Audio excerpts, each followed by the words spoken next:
Dipegah lega. Hai tengku bet tan wet berjalan becet ni motor.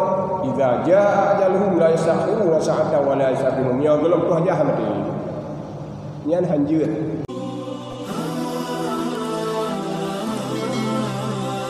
Karena sebab terjadi musibah ada dua.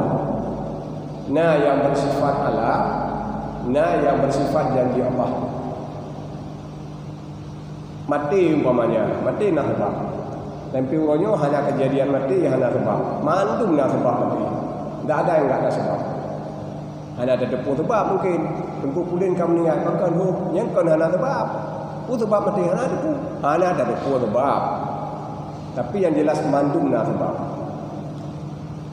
Jadi yang mati nak sebab antara lain motor bak jalan yang sebab. Yang sebab yang luntuan maksud sebab alam.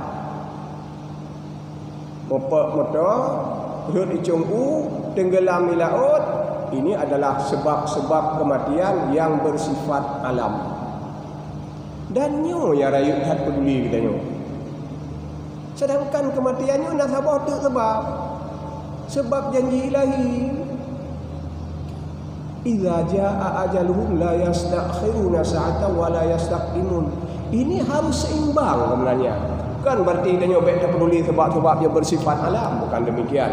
Mandua berseimbang dan ternyata ini yang tak seimbang. Khusus saatnya dalam masa kita menghindari daripada wabah virus, benar-benar tidak seimbang. Jadi harus seimbang. Kita jaga sebab-sebab alam dengan sebab janji Allah. Coba dia perhatikan yang Tuhan sampaikan benar, contoh kematian. Janji Allah apa? Idza jaa ajaluhum.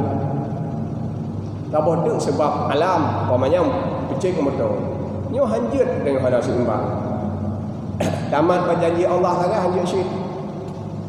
Tamat pada janji Allah sangat sebab alam hana terjaga.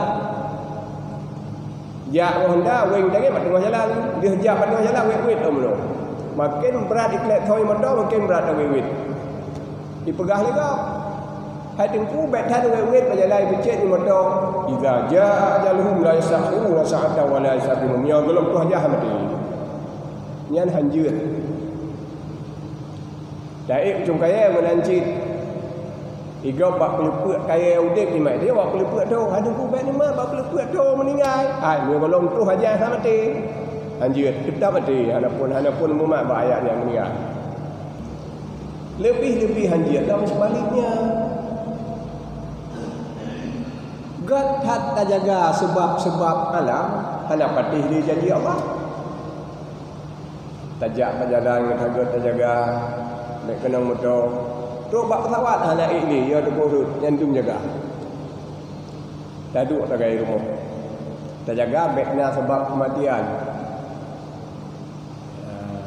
Hanya dia tahu mat ba idza jaa ajaluhum. Ya lebih belum salah.